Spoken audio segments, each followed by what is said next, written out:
Bab ke-51. Gus Adnan tersenyum. Ini adiknya ini kok pas sekali jika masalah sedang serius butuh makan biar tidak stres. Suk sekali membuat acara tegang langsung out, berubah jadi komedi. Kruyuk krak-krak. Ayah meringis memegang perutnya. Semua orang tersenyum saja mendengar bunyi perut ayah yang keras sekali. Apalagi tadi bunyi saat semua orang sedang diam. Umi sampai ikut memegang perut ayah. Kamu beneran lapar, Dek? Tanya Umi dengan lembut, sadar jika anaknya ini memang sedikit random. Jadi ini bukanlah hal yang 1-2 kali ayah seperti ini. Dia ini bukan orang yang akan serius jika itu bukan hal genting. Baginya soal makanan memang nomor 1 karena ditipe orang yang suka lapar. Tapi entah perginya makanan, karena akan kurang terus kalau ayah belum kenyang. Iya Umi, Abah malah mikir lamaran sama ta'aruf terus. Kapan dong mikir perut ayah Umi? Ayah udah tahan dari tadi loh Mi. Ucap ayah memelas. Dia sebenarnya malu tapi ini sudah terlanjut juga jadi biarkan saja toh semua yang di sini keluarga semua. Seketika Abah sadar jika karena bahasan serius mereka sampai membuat orang yang bersangkutan hingga kelaparan. Pantas saja dia hanya diam memperhatikan tak seperti biasa. Ngereol. Ternyata sudah nahan lapar dia. Hahaha. Ayah. Diamu ini memang tanda tanya ya. Ternyata ada sesuatu yang ditahan. Ini ambillah. Buat kamu jajan. Hadiah dari Abah nanti menyusul. Ya kan Umi? Ucap Abah sambil mengeluarkan uang berwarna merah 2 lembar dari saku kokonya pada ayah. Ayah auto melek dia. Langsung garsep sambil berlari melompat-lompat. Girang dia udah dapat uang. Tak peduli sakitan langsung saja lari dari dalam keluar. Aura anak kecilnya tumbuh jika ingin sesuatu. Semua orang kaget melihat ayah langsung berlari padahal perutnya kosong. Kok masih ada tenaga ya? Ayah ini. Dek mau kemana? Tanya Kiai Hasan khawatir. Mau jajan Abah itu yang jual sate sudah datang. Ayah mau beli. Teriak ayah berhenti sejenak lalu lanjut lari lagi. Sudah seperti orang dapat bantuan dari pemerintah saja ya. Garsep tak menunggu lama. Semua orang hanya bisa menggelengkan kepala melihat tingkah ayah yang bisa dibilang unik dan ajaib itu. Bah emang tukang sate suka jam segini kan datangnya? Tanya gua Ridwan menoleh pada jam dinding pukul 8 malam. Oh deh, kenapa? Tanya Gus Adnan yang tak paham. Ya iya dia lapar itu kan sate langganan dia kalau habis mikir Umi. Lihat saja nanti. Uang segitu bakal habis bah. Ucap Gus Ridwan yang paham dengan sifat adiknya yang masya Allah itu jika habis berbuat prestasi yang membanggakan. Mungkin karena energinya dia pusatkan pada satu hal, membuat dirinya mudah lapar. Saat semua orang masih sibuk menebak apa yang ayah lakukan dengan uang yang dia minta, sang empunya yang dibicarakan malah sedang asyik menunggu satenya matang. Tak tanggung-tanggung dia memborong semua uang yang diberikan abahnya itu. Ning ayah sudah jadi hafidzoh ya Ning. Selamat ya saya ikut senang Ning. Dengar Ning ayah sudah menjadi penghafal Al-Quran. Semoga istiqomah ya Ning ilmunya. Ucap Meng Sate yang bernama Pak Eko. Kok bapak tahu kan ayah belum cerita? Wah Pak Eko bisa menerawang ya. Hayo ngaku. Jawab ayah dengan tengilnya. Ya Allah Ning. Kan tadi saya itu juga ikut jualan juga di pelataran pondok. Saya kesini itu mau mengucapkan selamat sama Ning ayah. Belum juga sampai di depan dalam Ning ayah sudah desang lebih dulu. Jawab Pak Eko. Hehe ayah kan lapar perut ayah minta diisi sate. Kalau habis belajar banyak Pak. Ini perut kayak udah hafal saja sama gerobak Pak Eko yang mau ke dalam. Rasanya mau kesini. Jawab ayah dengan siuman manis. Bagi orang yang baru saja stres mikir berat alangkah enaknya juga butuh waktu untuk me time juga bukan. Yaitu, apalagi kalau bukan makan enak sesuai dengan selera perut ya bukan mikir sehat, tapi mikir enak dulu. Sebentar ya Ning ini semua buat Ning ayah kok. Ucap Pak Eko sambil membungkus sate yang dia sisihkan untuk Ning ayah. Wah hori ayah makan sate Pak. Asik baunya harum ini. Makin demo ini cacung ayah Pak. Ucap ayah dengan senyum lebarnya. Ning, mau makan di sini? Ini sudah malam loh. Nanti dicari Abah Kiai Hasan lagi. Anak gadisnya dikira hilang nanti. Ucap Pak Eko. Deg. Ayah baru ingat tadi dia main kabur saja langsung keluar buat beli sate. Belum bilang lagi. Aduh Pak, ini uangnya ayah pulang dulu ya. Lupa tadi tidak pamit langsung pergi begitu saja ayah kesini. Ucap ayah panik sambil memberikan uang untuk membayar sate itu. Ning tidak usah bayar ya.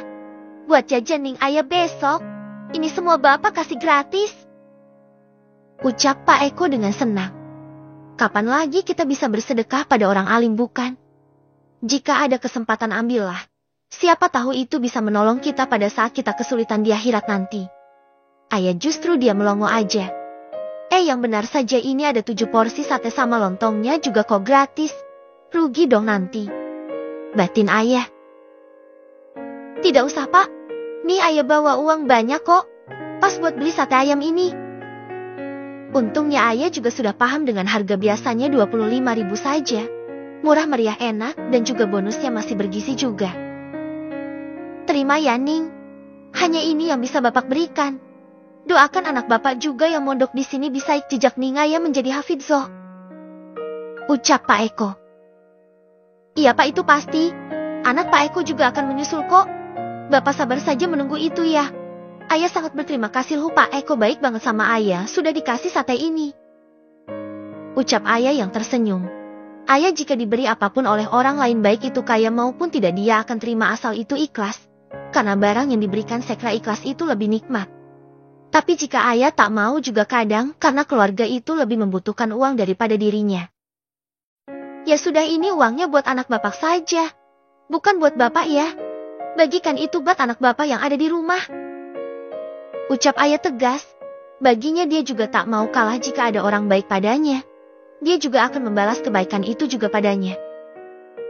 Tapi Ning. Tolak Pak Eko.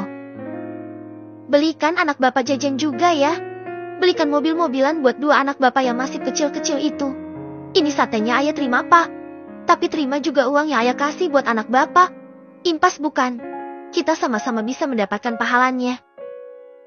Ucap ayah lembut. Baiklah Bapak terima. Terima kasih banyak ya Ning. Anak saya pasti akan senang mendapatkan hadiah dari Ning ayah.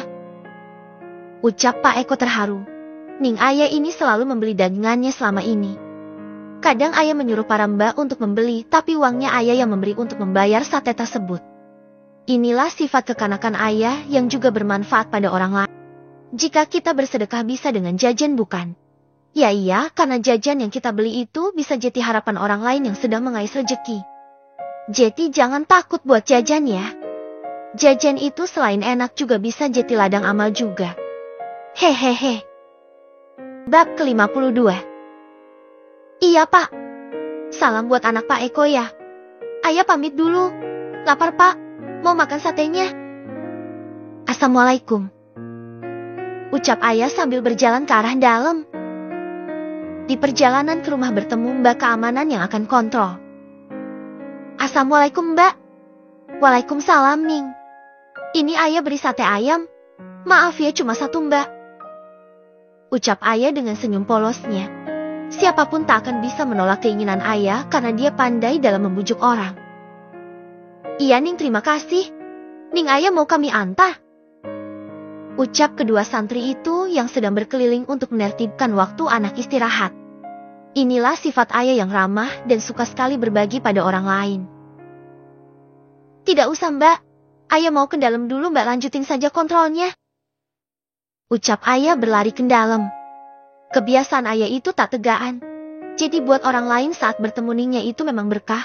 Ada saja yang dia lakukan agar suasana hidup. Mereka langsung pergi setelah ayah berada di dam. Ayah yang sadar jika dirinya ini ditunggu oleh keluarganya masuk dan mengucap salam langsung duduk di tengah sambil menggelar sate itu menjadi banyak sekali di atas meja. Ditata dengan baik dan jadi indah. Ada seninya walaupun modal beli tidak memasak sendiri. Wah cantik kan? Kayak ayah? Pedenya ini loh walaupun bin tapi jika bersama orang yang dia sayangi akan terlihat semua sifatnya. Mau makan apa mau pamer deh? Tanya Gus Ridwan, saat tangannya akan mengambil 1 tusuk sate langsung digepak oleh yang punya. Foto dulu dong, Ayo sini biar estetik. Gitu loh. Kalau makan nanti juga kebagian, Kak. Ajak ayah lalu dengan meminta bantuan abangnya untuk menjadi fotografer dadakan. Cekrek cekrek cekrek. Gantian biar abang Adnan juga foto, Kak. Dorong ayah pada kakaknya. Gus Ridwan langsung bangun tak mau kalau dia jadi bahan buat olokan adiknya. Cekrek cekrek cekrek. Wih, lihat ini bagus kan? Siapa dulu fotografernya Ridwan gitu loh, Bah. Bangganya Gus Ridwan saat bisa memfoto dirinya juga semua keluarga. Oh bagus, Kak. Ayah juga suka. Bagi ke HP kami ya, Kak.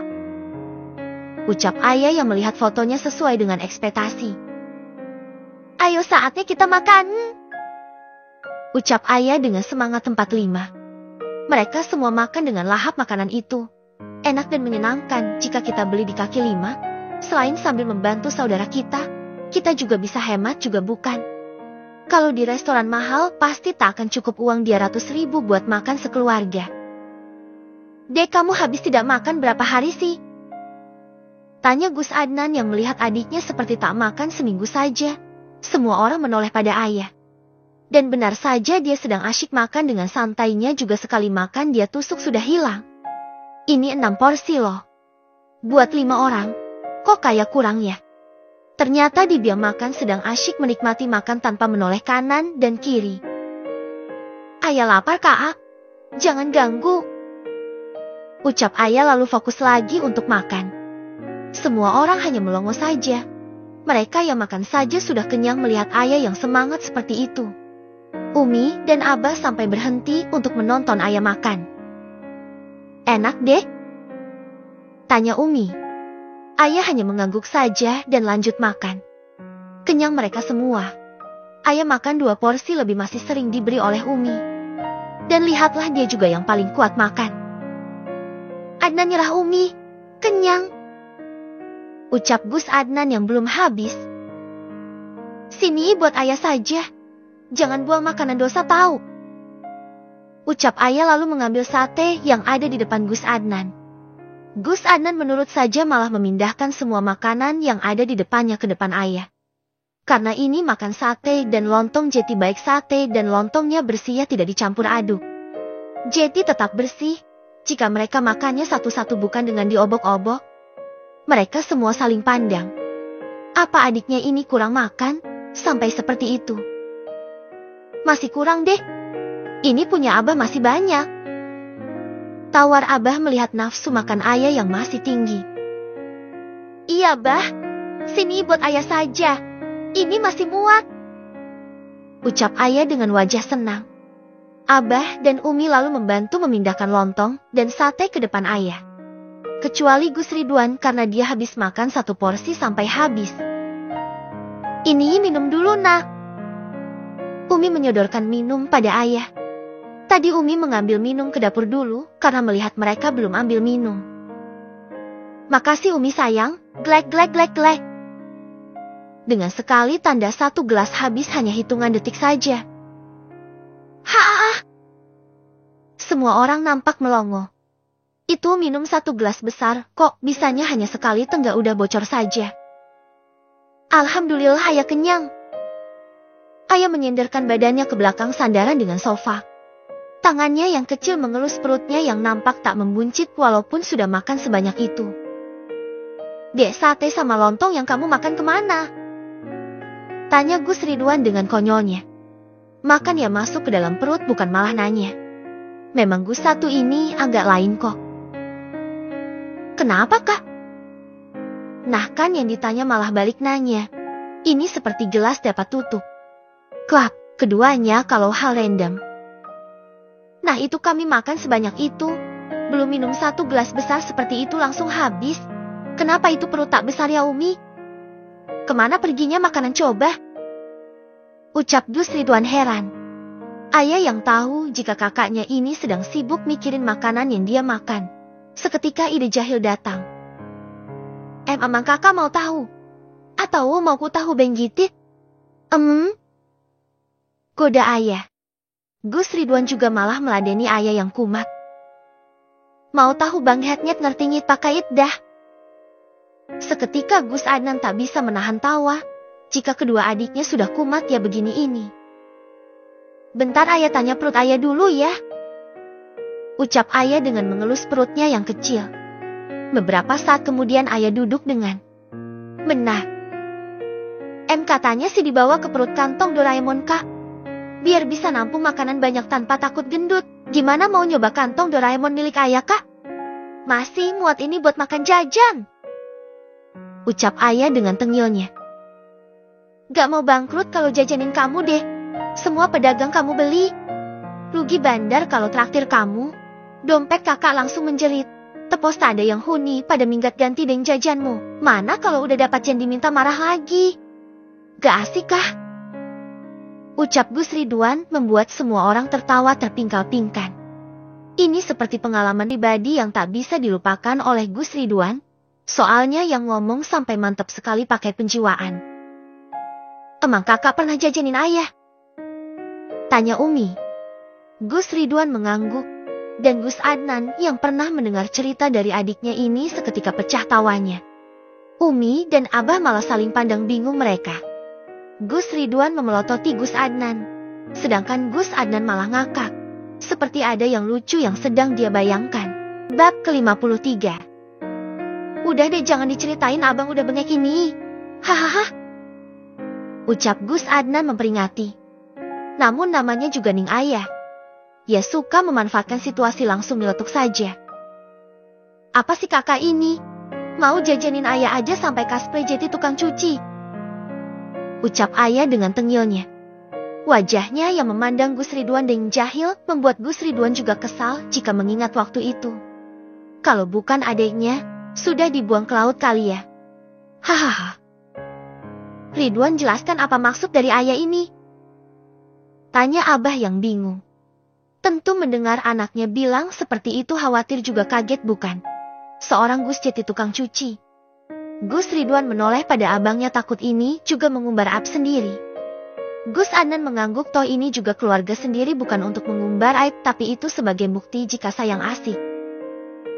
Gini bah, semua ini Ridwan lakukan karena sayang sama adek.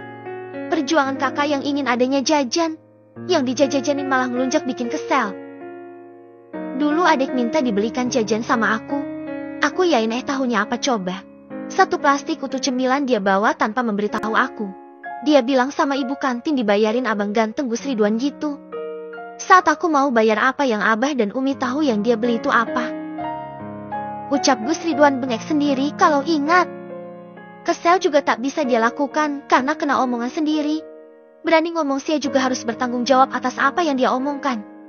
Apa kak? Tanya Umi tak sabar. Dia itu beli satu bungkus rumput laut yang biasanya dijual 2 ribuanan itu bah. Satu bungkus semuanya dia bawa pergi. Ya uang saku Ridwan tak cukup buat bayar jajan rumput laut itulah bah. Aku cuma bawa uang pas 20 ribu. Lah harganya saja udah 20 ribu. Lah makan aku belum aku bayar. Karena aku takut Umi sama Abah marah ya aku minta keringanan. Jadilah Ridwan jadi tukang cuci buat bayar jajan ayah bah. Ucap Gus Ridwan. Seketika Abah dan Umi tak bisa menahan tawanya. Mereka sampai terpingkal seorang Gus nyuci piring di kantin sekolah sendiri.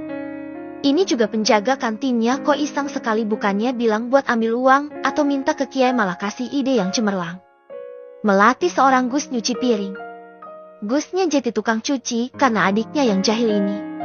Cuma karena jajan yang ayah bawa sudah dibawa pergi harus mau saja saat dikasih pilihan nyuci piring. Hahaha, ya Allah dek.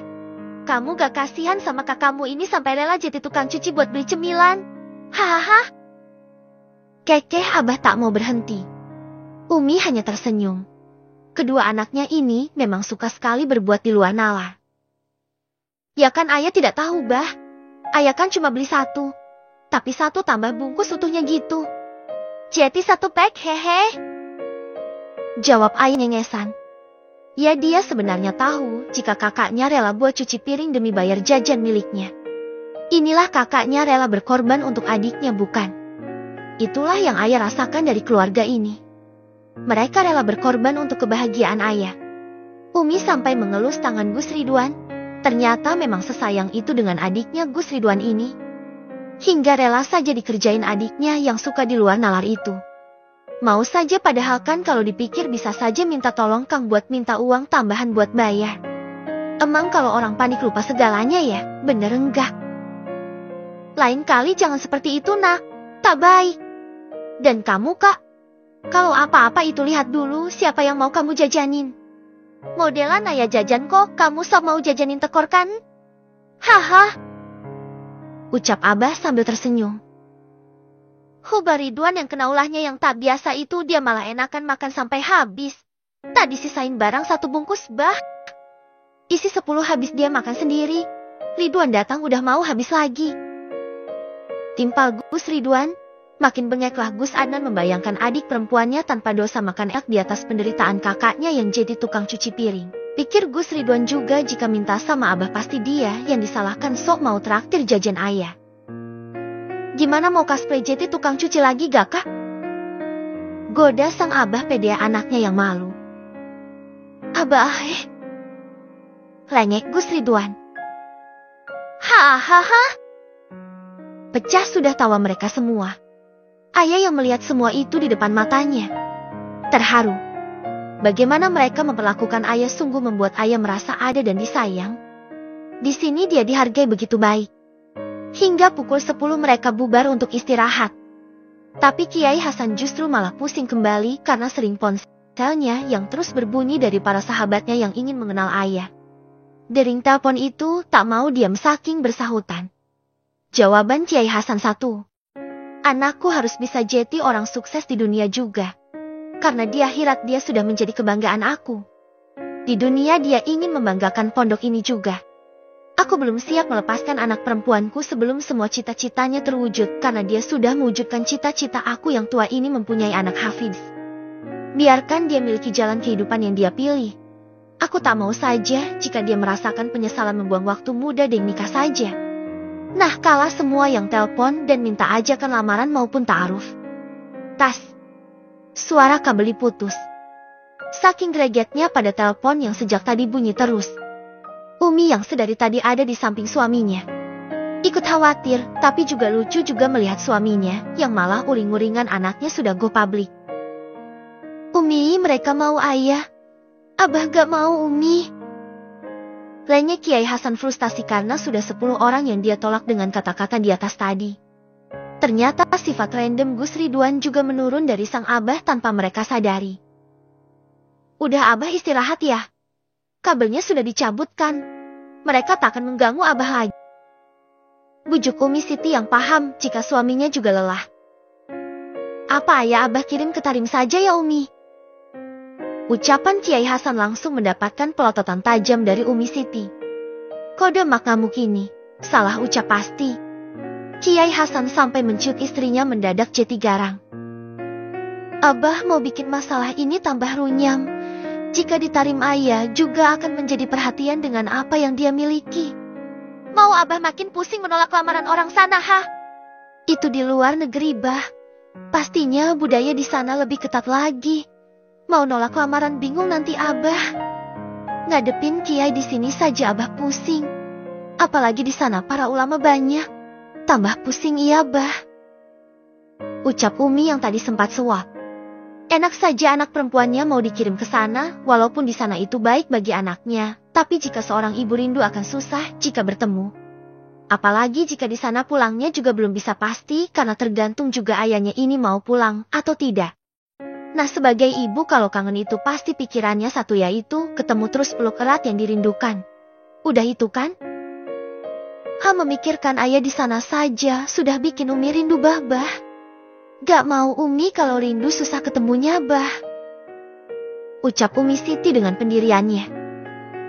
Iya Umi. Abah juga tahu kok apa yang Umi rasakan.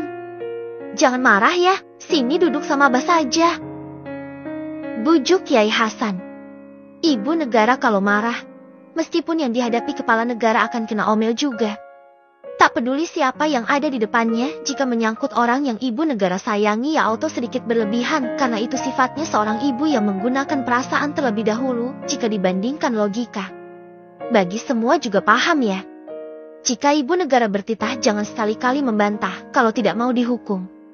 Bisa jadi besok pagi akan ada makanan tidur karena tak ada yang membangunkan alias memasak.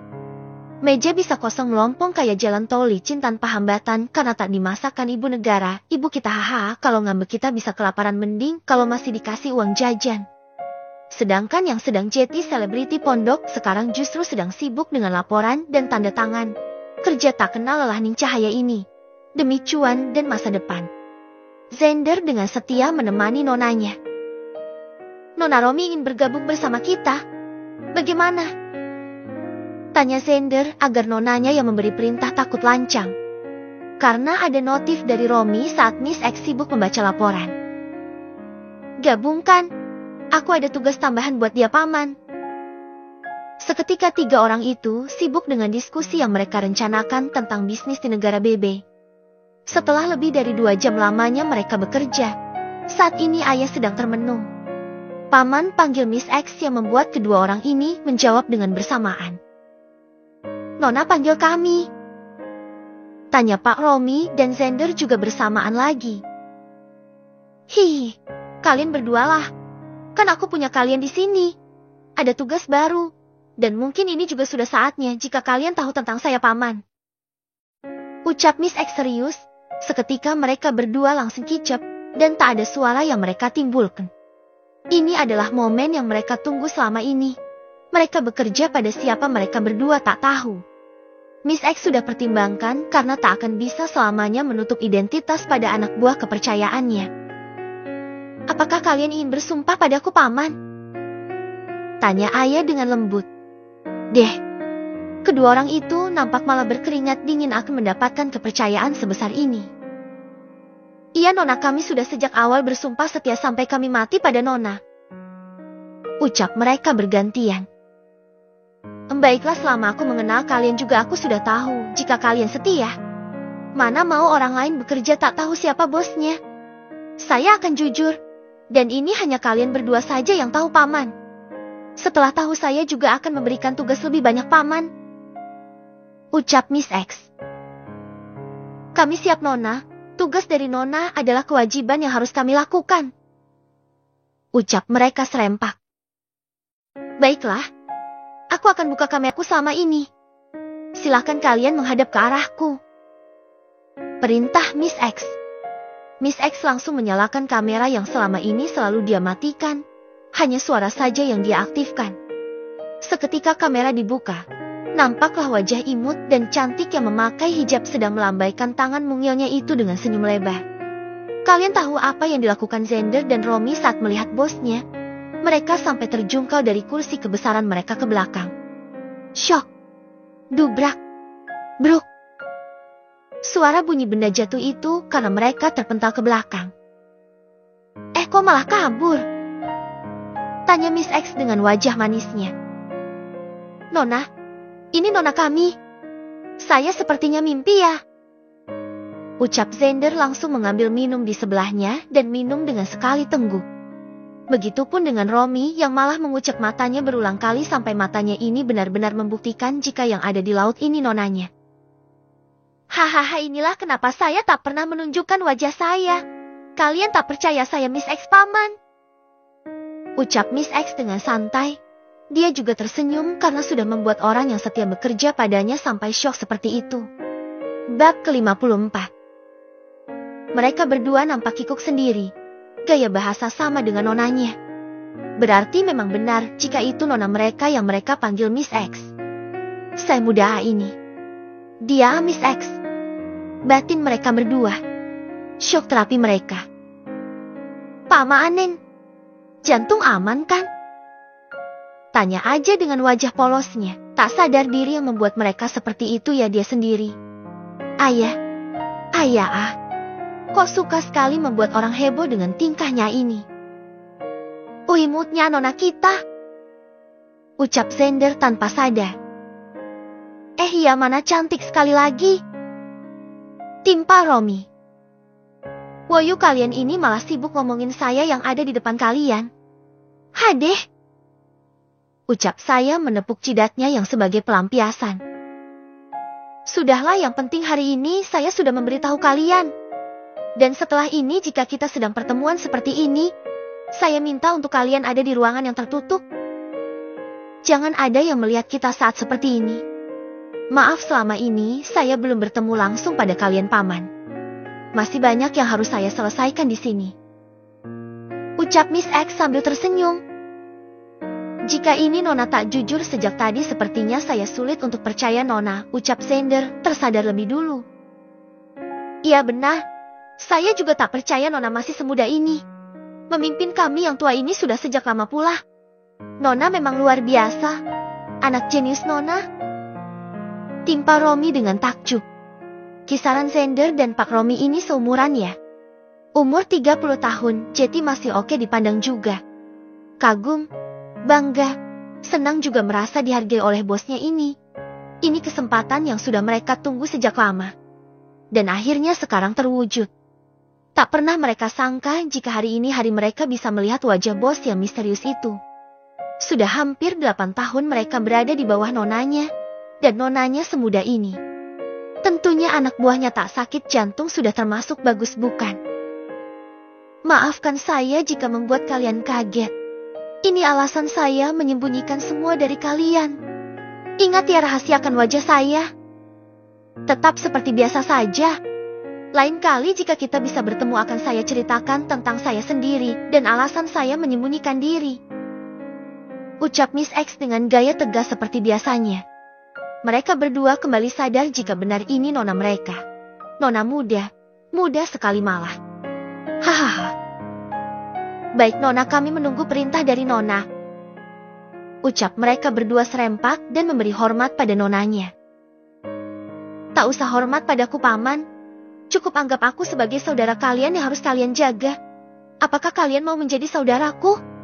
Menjadi paman yang sesungguhnya bagi saya. Ucap Miss X dengan mata tegasnya. Itu suatu kehormatan bagi kami nona. Kami akan setia dan merasa tersanjung jika nona mau menjadikan kami paman nona. Ucap Xander. Romi juga menganggukkan kepala karena sudah menangis karena saking senangnya dianggap paman oleh nonanya. Di mana dia akan punya keluarga setelah apa yang menimpanya selama ini. Saya pribadi nona. Sejak bekerja dengan nona jadi semangat hidup kembali setelah apa yang terjadi pada saya. Dan hadiah terindah dari semua itu nona mengakui saya sebagai saudara, bahkan saya dianggap paman itu kehormatan yang tak bisa dinilai dengan harta nona. Ucap Romi dengan hari. Benar nona, itu juga yang saya rasakan sama seperti Romi. Saya sudah tak punya keluarga lagi. Jadi ini saya seperti dilahirkan kembali dan punya saudara. Kebahagiaan hari ini semoga bisa abadi nona. Tanpa Xander sadari juga air matanya ikut mengajak Pinak terjun bebas. Terima kasih karena kalian berdua mau menjadi paman saya. Anggaplah saya ponakan paman yang mulai sekarang kita adalah keluarga. Ucap Miss X dengan senyuman. Iya nona, terima kasih atas kehormatan ini. Kami akan menjadi keluarga untuk nona sekarang dan di masa depan juga.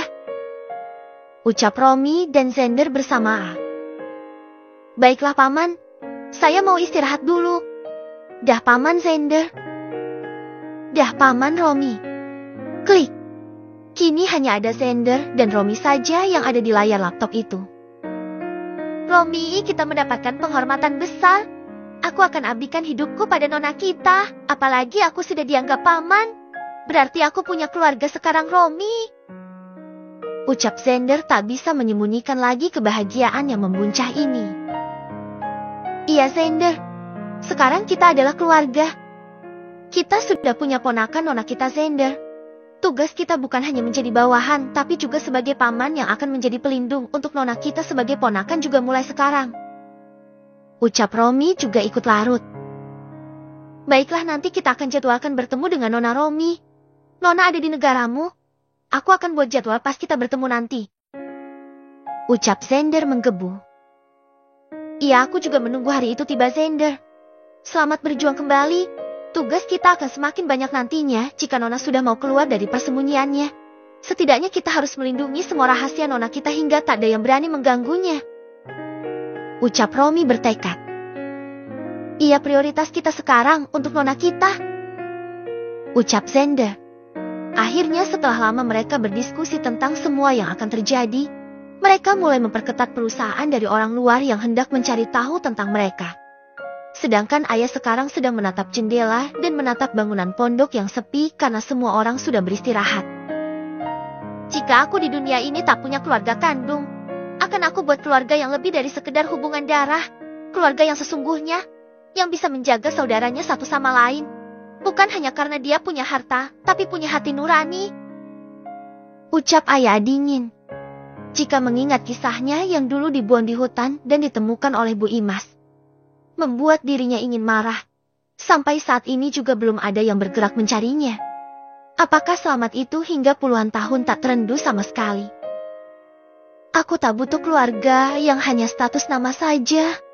Aku butuh keluarga yang setia bersamaku saat susah dan senang. Jika kalian datang nanti, jangan menyesal jika aku tak mengakui kalian. Ucap ayah merasa sedih. Apa yang dia punya sekarang memang bisa dengan mudah untuknya mencari identitas keluarganya. Tapi dia tak mau melakukan itu. Untuk apa mencari kebenaran jika hanya akan mengorehkan luka? Jika orang lain mungkin sudah tak bisa sebaik ayah dalam mengendalikan emosi. Selama ini, ayah tak mengungkapkan rasa kecewanya pada keluarga aslinya. Dia tutupi luka itu dengan semangat untuk hidup lebih baik lagi. Ayah langsung merebahkan tubuhnya yang lelah. Jujur anak seusianya mungkin akan ada masa bermain bersama temannya. Tapi ayah tak mau membuka pertemanan yang tidak sehat. Dia sengaja membatasi pertemanan agar tak kecewa dengan sikap orang yang suka mencari muka pada orang yang dianggap penting seperti dirinya saat ini. Hanya orang yang paham dirinya jika dia sebenarnya juga kesepian di tengah keramaian. Itulah kenapa ayah selama ini tak mau pergi jauh dari pondok ini. Tapi dia juga memang menyiapkan mentalnya agar nanti saat dia keluar, dia punya kekuatan yang bisa dia andalkan untuk melindungi dirinya sendiri. Kita hanya bisa percaya pada diri sendiri dan kekuatan Allah, bukan? Andai Zahra mau ke sini, sebentar juga tak apa. Gumannya sebelum menutup mata. Masih ingat Zahra kan? Yups, dia saudara ayah. Ibunya bernama Umi Dina yang tanpa sengaja mengajarkan ayah dunia saham. Ayah tidur dengan lelapnya karena dia juga capek secara fisik juga pikirannya. Anak umur 13 tahun harus menghadapi masalah yang anak lain saja pikirannya hanya minta uang untuk jajan pentol.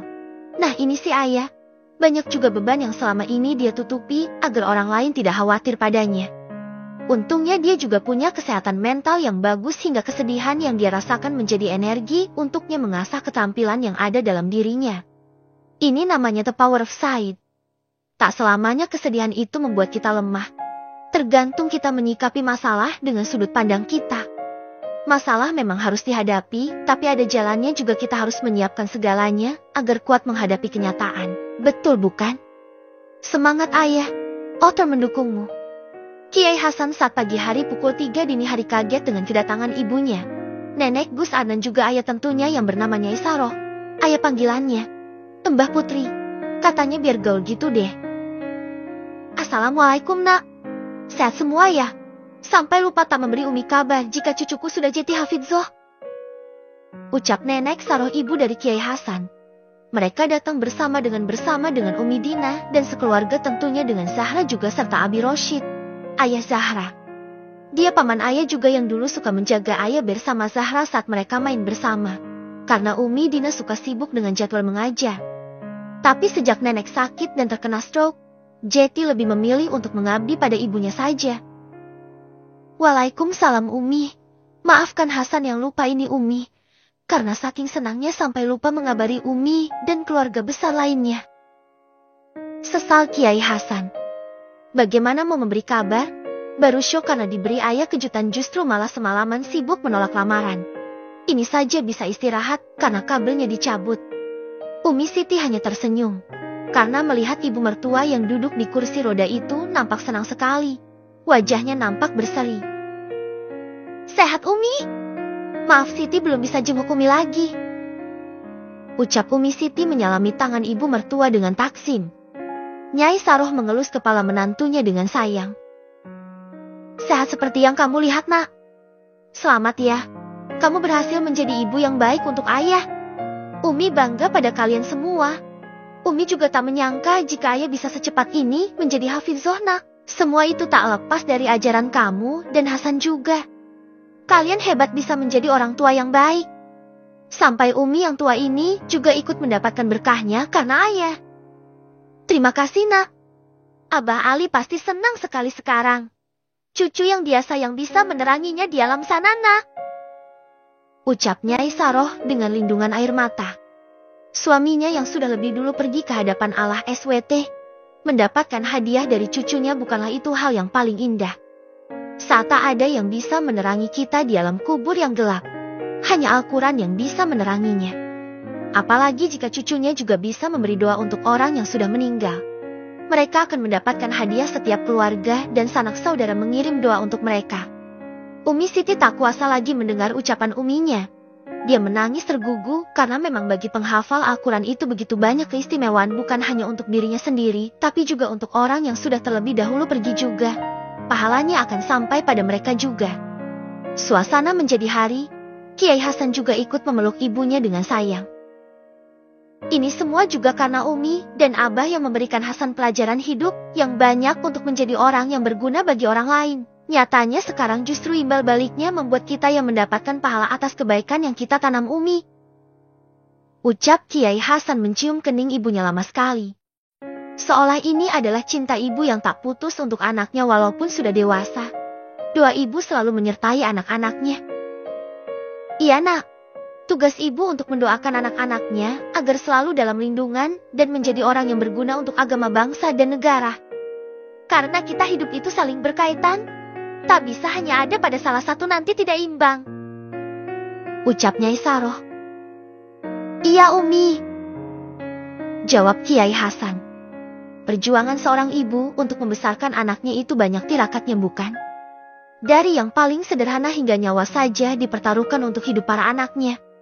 Belum lagi doa yang tak pernah putus untuk kebaikan anak-anaknya. Sampai kadang lupakan dirinya sendiri karena dipikirin ibu itu ya paling dominan anak. Selain patuh dan taat pada suami yang menjadi wajib baginya. Anak juga tak akan bisa menjadi sukses jika tak didorong pada hal yang baik. Tapi lihat juga bakat dan minat anak agar tak sampai membuat mereka tertekan. Betul kan teman-teman? Bab ke-55. Bagi kita yang tak mendalami agama secara menyeluruh, setidaknya kita ajarkan hal yang dasar juga itu menjadi ladang pahala bagi orang tua pada anaknya. Jika kita tak mampu, boleh kita pondokkan agar bisa mendalami ajaran agama Islam dengan guru yang tepat. Jika memang ekonomi belum memadai, sebisanya kita, atau semampunya kita. Sebisa mungkin memang orang tua yang lebih utama mengajari anak tentang sholat dan ibadah lainnya. Dasar dululah istilahnya. Karena didikan setiap orang tua itu berbeda-beda, tapi tujuannya pasti untuk kebaikan anak itu sendiri. Tak ada orang tua yang ingin hidup anaknya lebih buruk dari orang tuanya. Pastinya ingin anaknya lebih baik dari kehidupan orang tuanya. Benar bukan? Sekasar-kasarnya orang tua dalam mendidik anak juga kadang tak luput dari amarah. Jadi kita sebagai anak juga harus bisa berpikir luas jika orang tua marah bukan karena tidak sayang. Tapi karena mereka juga manusia yang punya rasa marah dan kecewa. Saat orang tua marah dan melampiaskan pada anaknya dengan kata kasar itu karena rasa kecewa yang besar dalam dirinya yang tak bisa lagi dia bendung. Marahnya orang tua karena dia sayang jadi jangan perkeruh suasana dengan membantah omongan. Cukup diam agar tak semakin meruncing. Tunggu beberapa saat agar amarah bisa turun. Kadang kita itu juga butuh space buat kerja otak saat ngebul. Ini juga buat orang tua baru juga yang sudah lama pasti kadang merasakan hal seperti itu. Oto juga iya. Yang sayang orang tua kalau dimarahin langsung ngambek. Hayo ngaku. Termasuk Otonya. Hahaha. Kembali kita ke ruang tengah bersama keluarga Kiai Hasan ya. Setelah mereka sampai karena dadakan para mbak yang bangun pagi langsung menyiapkan kamar tamu buat keluarga dalam. Berapa kamar ini mbak? Tanya Mbak Susi. 2 kamar mbak, buat Umi Dina dan Abah Rosyid lalu untuk Ning Zahra. Kalau ibunya Isaroh biasanya akan tidur bergilir di kamar anak atau cucunya. Ucap Mbak Ratih yang paham kebiasaan keluarga Kiai. Siap mbak, ayo kita ngebuat. Gaspol ini. Ucap mbak lainnya langsung satset. Semua spray diganti, lantai disapu dan dipel dadakan biar cepat kering mereka sampai jongkok pakai handuk biar cepat kering. Semua ala kadarnya ya kalau di pondok bukan pakai barang atau alat yang wah, karena mereka diajarkan hidup sederhana. Tepat setengah jam kamar sudah siap. Mereka sampai ngos-ngosan seperti dikejar hantu saja. Inilah effortnya Mbak dalam itu, kalau kerja sat-set jam berapun. Mereka senang membantu keluarga Kiai. Biar dapat barokahnya juga, kalau sekarang yang mereka dapatkan secara kontan ya olahraga pagi biar badan Jeti cuing alias keringetan. Tapi tenang Mbak itu sehat. Sudah selesai kan? Ayo sebagian ikut ke masjid dulu. Biar nanti sebagian di dalam siapa tahu ada yang butuh bantuan kita. Ucap Mbak Rati. Siap Mbak. Langsunglah sat-set ada yang langsung pergi ke masjid buat ikut jamaah. Sebagian sholat di kamar saja. Mbak Rati menemui Umi Siti bahwa kamar sudah siap. Para tamu Kiai Hasan langsung menuju kamar yang sudah disediakan. Sedangkan Nyai Saroh ingin ke kamar cucunya. Sen, bawa aku ke kamar ayah. Kamu sanggup buat gendong Umi ke atas? Tanya Nyai Saroh lembut. Karena rasa senangnya yang sudah tak bisa dia tahan. Nyai Saroh langsung ingin tidur bersama ayah. Kuat Umi. Hasan ini masih kuat lahu. Istri Hasan saja masih kuat kalau minta digendong. Goda Kiai Hasan pada istrinya. Umi Siti hanya bisa menggelengkan kepala karena suaminya ini tak malu menggoda dirinya di depan ibunya sendiri. Abah. Umi Siti malu sekali dengan tingkah suaminya ini. Haha, maaf Umi, ayo naik ke punggung Hasan. Ucap Kiai Hasan yang tidak ingin menggoda istrinya lagi, melihat raut wajah istrinya yang memerah itu. Nyai Saroh sampai tersenyum melihat anak dan menantunya yang masih harmonis di usia pernikahan yang sudah lama. Abah lupa ya Umi ini sedang sakit. Kesal Umi Siti pada suaminya. Oh iya lupa Umi. Maaf ya maklum udah tambah usia Hasan. Hehe. Jawab Kiai Hasan cengengesan. Gimana anaknya juga gak rondom ya wong abahnya saja juga seperti itu kok. Suka menunjukkan sifat aslinya jika bersama sang ibu. Termasuk Oto ya. Kiai Hasan membawa ibunya dengan posisi berada di gendongan depan. Nyai Saroh sampai terharu.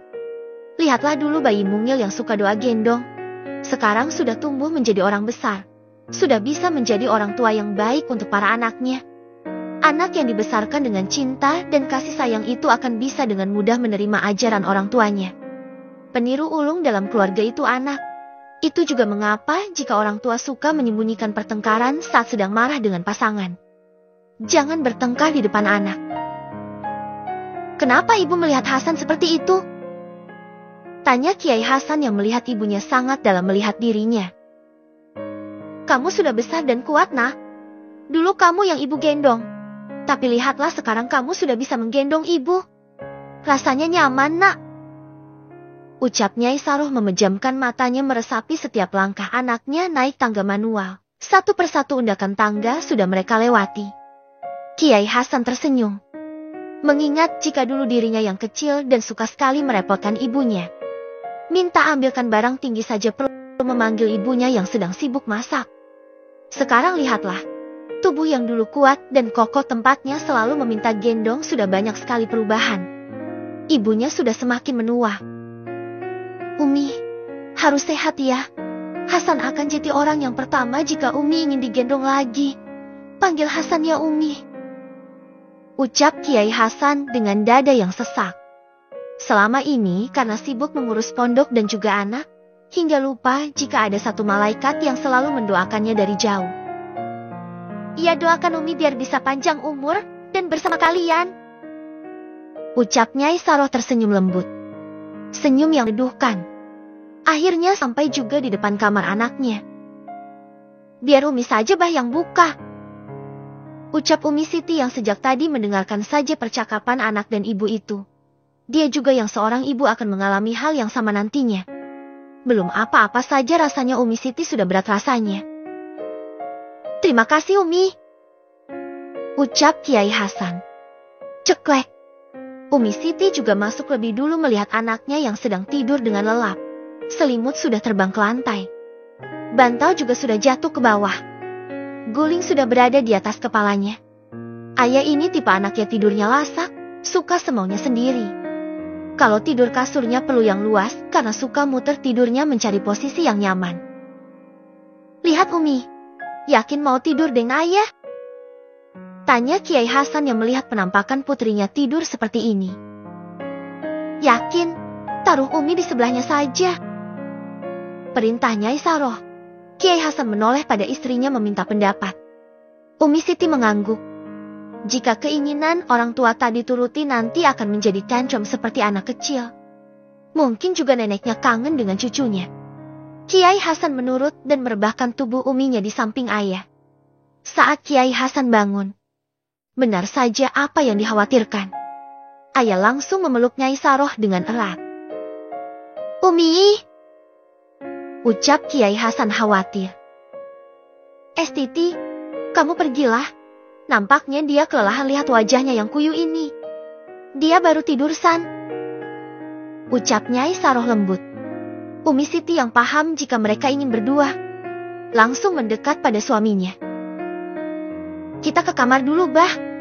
Jangan ganggu mereka. Bisik Umi Siti dengan pelan agar ibu mertua tak mendengarkan ucapannya. Kiai Hasan tak bisa membantah. Dua ras terkuat di bumi sudah bertitah. Mau lawan ya siap-siap saja buat tidur menghadap punggung. Jangan berani buat bantah ya kalau ibu negara udah bertitah. Hehehe. Akhirnya Kiai Hasan dan Umi Siti pamit buat keluar. Sementara Nyai Saroh yang ada di samping ayah cucunya itu, menatap wajah teduh yang sedang tertidur lelap itu. Sudah besar kamu, Cuk. Walaupun kamu bukan cucu kandungku, tapi kamu sudah menjadi cucu yang terbaik dari semua cucuku. Baru kamu yang bisa menjadi hafid. Beruntung sekali kami bisa ada di samping kamu selama ini. Ucap Nyai Saroh sambil mengelus kepala ayah yang memang selalu memakai hijab saat tidur. Sudah menjadi kebiasaan dia sejak dulu. Ayah tak merasa terganggu jika yang ada di sampingnya adalah orang yang dia sayang. Justru malah memeluk dengan sayang mbah putrinya. Mimpi apa sih, Cu? Sampai kamu tersenyum seperti itu. Kuman Nyai Saroh lama-lama ikut tertidur juga. Bersama cucu perempuan yang jarang dia kunjungi karena fisiknya sekarang sudah tak sesehat dulu jadi jarang berkunjung. Pagi jam 4:30, ayah bangun. Tidurnya nampak nyenyak membuat dia lupa sholat sunah tahajud. Udah jam 4:30. Kok aku tidak terasa ya? Mana ini yang ayah peluk kok bikin nyaman ya? Ucap ayah yang belum sadar. Nyai Saroh terbangun karena mendengar suara ayah bicara di dekat telinganya. Ayah mendengar suara yang tak asing di telinganya, langsung menoleh ke sumber suara. Deglek. Ini mimpi ya? Kok kayak nyata? Apa Mbah Putri udah jadi malaikat ya? Guman ayah yang didengar oleh Nyai Saroh. Puk. Ayah mendapatkan timpukan di pundaknya. Kok sakit sih ditimpuk sama malaikat? Ucap ayah nyeleneh. Efek bangun tidur ini ya? Hahaha. Nyai Saroh dia memperhatikan ayah yang masih tidak sadar karena baru bangun tidur. Kamu ini ya, tidak pernah berubah. Cuci muka biar lihat Mbah Putri dengan jelas. Mbahmu ini masih sehat. Kok dikira malaikat si enak saja? Malaikat nanti marah baru tahu rasa kamu, Cu. Kesal Nyai Saroh ingin menggoda ayah yang malah bengong menatap Mbah Putrinya. Ayah menyentuh muka hingga badan Nyai Saroh dengan lembut sebagai jawaban dari mimpinya. Hehe, ini beneran Mbah Putri ayah.